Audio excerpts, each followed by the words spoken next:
Segera kita ikuti Sepekan Warta Karanganyar.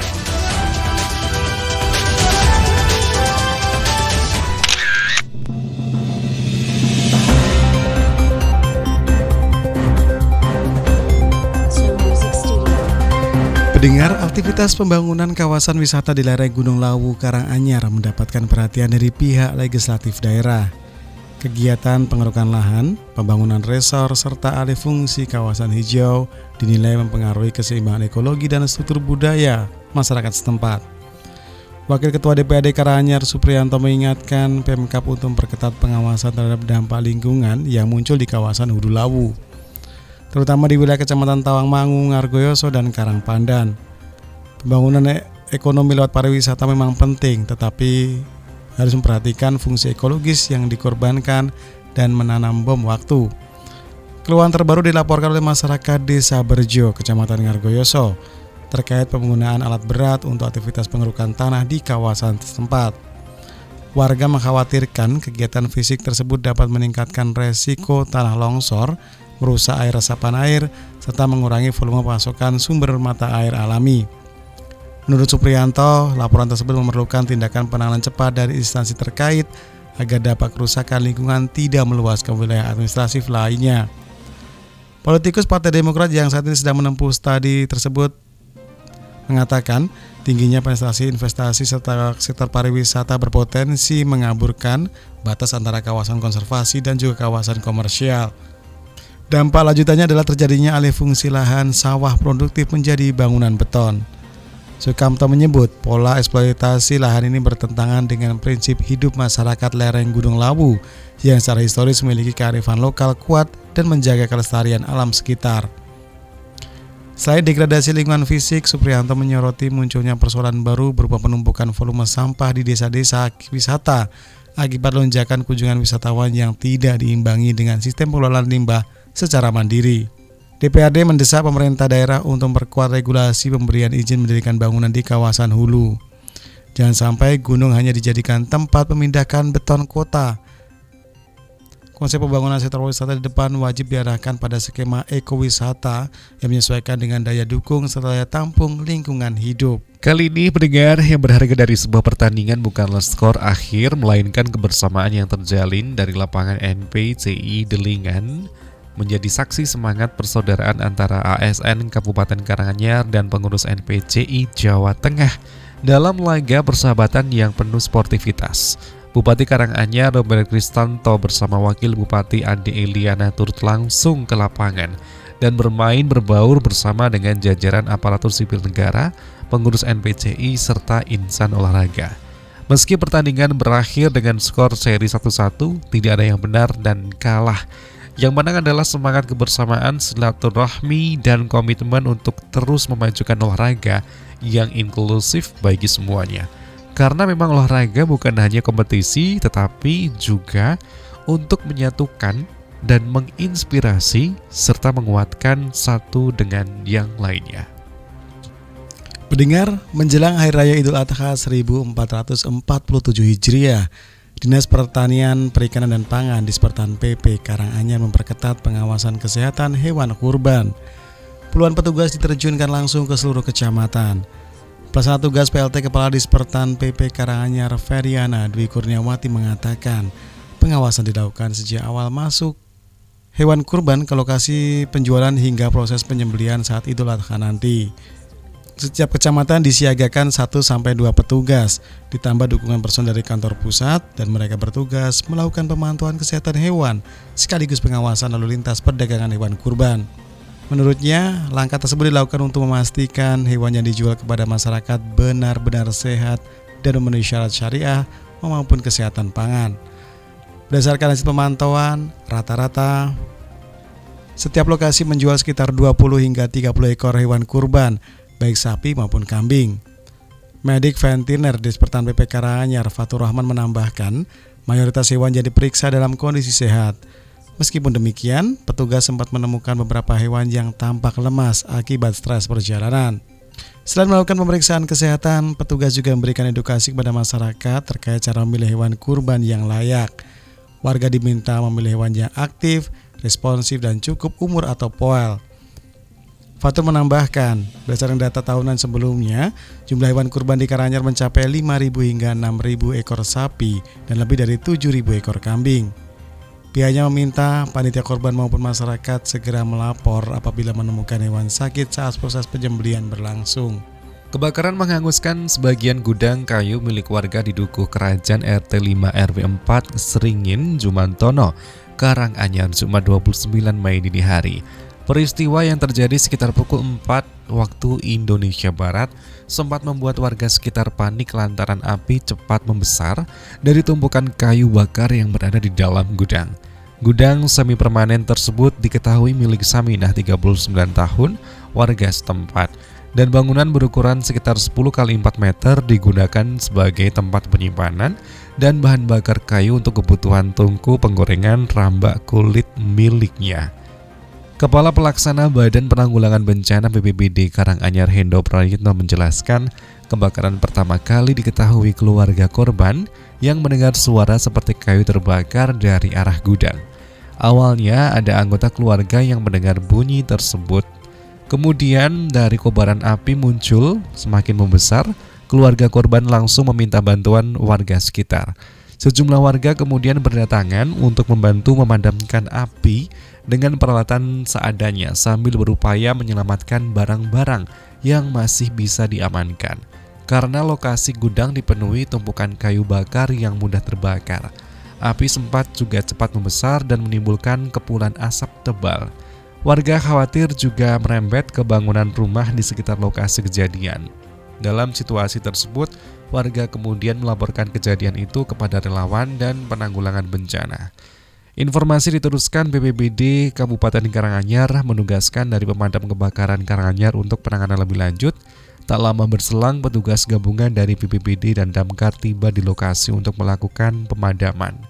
Dan api akhirnya juga berhasil dikendalikan sehingga tidak sampai merembet ke bangunan lain di kawasan pemukiman warga. Pendengar, suasana berbeda di Masjid Babu Salam Desa Ngunut Kecamatan Jumantono Karanganyar saat pelaksanaan penyembelihan hewan kurban Idul Adha Rabu 27 Mei 2026. Sejak pagi, panitia bersama tim juru sembelih halal atau juleha tampak sibuk mempersiapkan proses penyembelihan sapi bantuan dari Presiden Prabowo Subianto yang berbobot lebih dari 1 ton. Di antara petugas, Hartono terlihat tetap tenang meskipun mendapat tanggung jawab menangani sapi berukuran jumbo tersebut yang menjadi perhatian warga. Pria yang tergabung dalam tim juleha itu mengaku tidak memiliki ritual khusus menghadapi penyembelihan sapi berbobot besar selain memperbanyak doa. Baginya, tugas sebagai juru sembelih bukan sekedar pekerjaan teknis tapi bagian dari ibadah. Hartono menjelaskan, sapi bantuan Presiden memiliki ukuran jauh di atas rata-rata sapi kurban biasa sehingga membutuhkan penanganan yang lebih terstruktur, tenaga lebih banyak, dan teknik penyembelihan yang tepat. Menurutnya, tantangan terbesar justru muncul setelah proses penyembelihan, terutama saat pengulitan. Hartono mengaku tidak berasal dari latar belakang profesi jagal atau rumah pemotongan hewan. Sebelum aktif menjadi tim juru sembelih halal, dia pernah bekerja sebagai pelaut dan menghabiskan waktu berlayar di berbagai negara. Perjalanan Hartono memasuki dunia penyembelihan dimulai 2019 saat bergabung dengan komunitas juru sembelih halal Indonesia atau Juleha di Karanganyar. Sejak saat itu dia belajar melalui pelatihan dan praktik langsung di lapangan. Menangani sapi kurban bantuan Presiden pun menjadi pengalaman yang berbeda dari Hartono. Di tengah perhatian warga yang besar tanggung jawab, dia milih tetap fokus pada amanah yang dijalankan. Yang terpenting adalah niat ibadah dan juga tetap hati-hati. Pendengar, Kabupaten Karanganyar mengucapkan dalam peringatan Hari Lanjut Usia Nasional ke-30 29 Mei 2026 dan Lansia Sehat dan Mandiri untuk Indonesia Berdaya melalui Dinas Kesehatan Kabupaten Karanganyar dengan slogan di mana dari beberapa hal di antara pesan adalah menghormati lansia, mendengarkan dengan penuh kasih, dukung kemandirian mereka, dan mewujudkan keluarga bangsa dan juga berdaya. Kepolisian Resor Polres Karanganyar meningkatkan patroli dan memberikan himbauan kepada masyarakat menyusul maraknya isu teror pocong yang ramai di sejumlah daerah. Kasat Reskrim Polres Karanganyar AKP Wikan Sri Kadiono memastikan hingga saat ini belum ada laporan ataupun kejadian terkait teror pocong di wilayah Kabupaten Karanganyar. Meski demikian, pihak kepolisian tetap melakukan langkah antisipasi agar masyarakat tidak resah. Salah satunya dengan meningkatkan patroli di sejumlah wilayah serta memberikan edukasi kepada masyarakat agar tidak mudah percaya terhadap informasi yang belum jelas kebenarannya. Dia juga meminta masyarakat tetap menjaga keamanan lingkungan secara bersama-sama dan meningkatkan kewaspadaan tanpa perlu panik berlebihan. Polres Karanganyar juga menghimbau warga segera melapor kepada aparat kepolisian apabila menemukan aktivitas mencurigakan di lingkungan sekitar. Desa Gondosuli, Kecamatan Tawangmangu, Karanganyar terus bergerak membangun potensi ekonomi berbasis alam dan pertanian. Desa di lereng Gunung Lawu kini juga menyiapkan lahan seluas 10 hektar untuk kebun stroberi dengan sistem tumpang sari.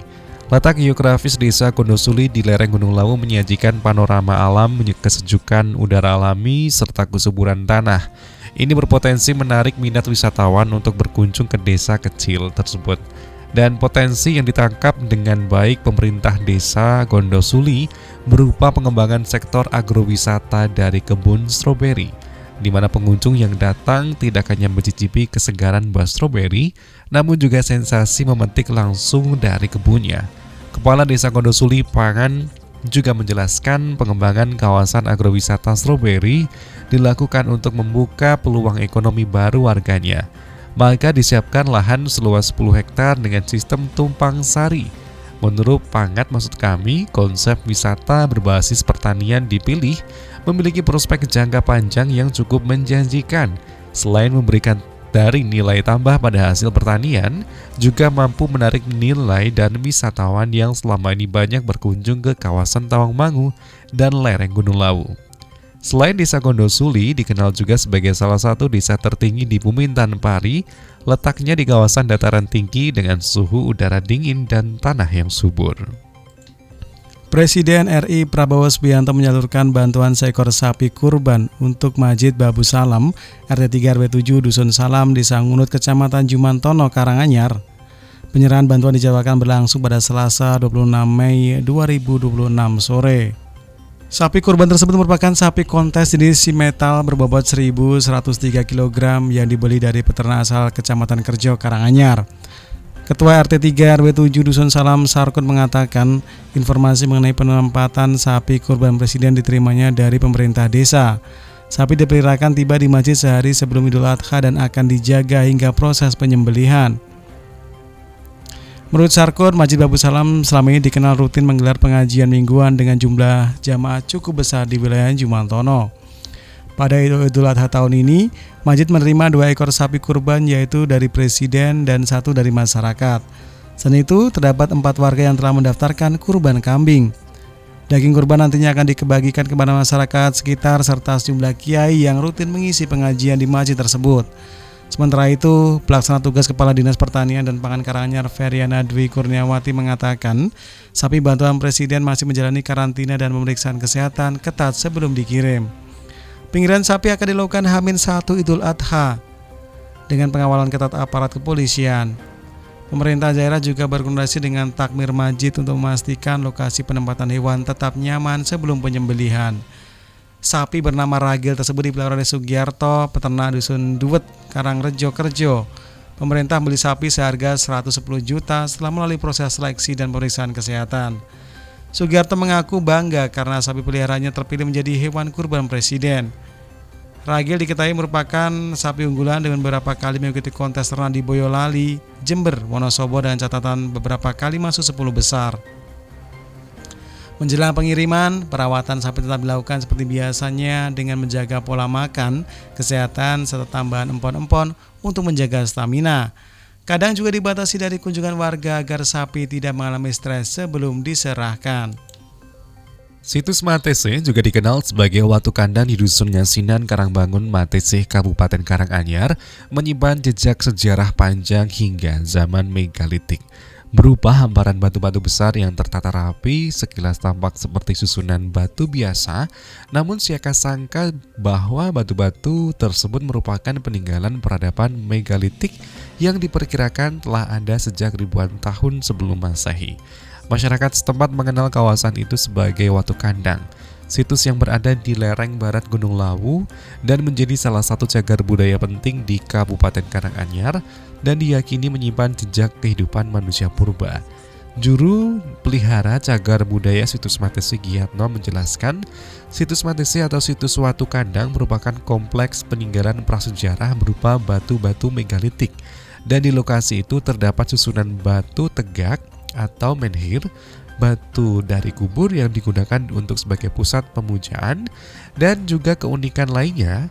Adapun juga situs tersebut dijuluki Stonehenge, dan situs Matese merupakan peninggalan zaman megalitik, dan masyarakat juga lebih akrab disebut juga situs Watu Kandang. Di area situs tampak sejumlah batu besar tersusun beberapa ruang dan sebagai batu berdiri tegak, sementara lainnya membentuk pola melingkar dan persegi. Susunan ini juga tersebar di beberapa titik dengan kontur tanah yang relatif datar. Giyatno menuturkan berdasarkan hasil penelitian arkeologi, situs tersebut diperkirakan berkaitan dengan tradisi penguburan masyarakat megalitik. Dugaan itu menguat setelah ditemukan sejumlah benda peninggalan dalam proses ekskavasi sendiri. Telah kita ikuti Sepekan Warta Karanganyar.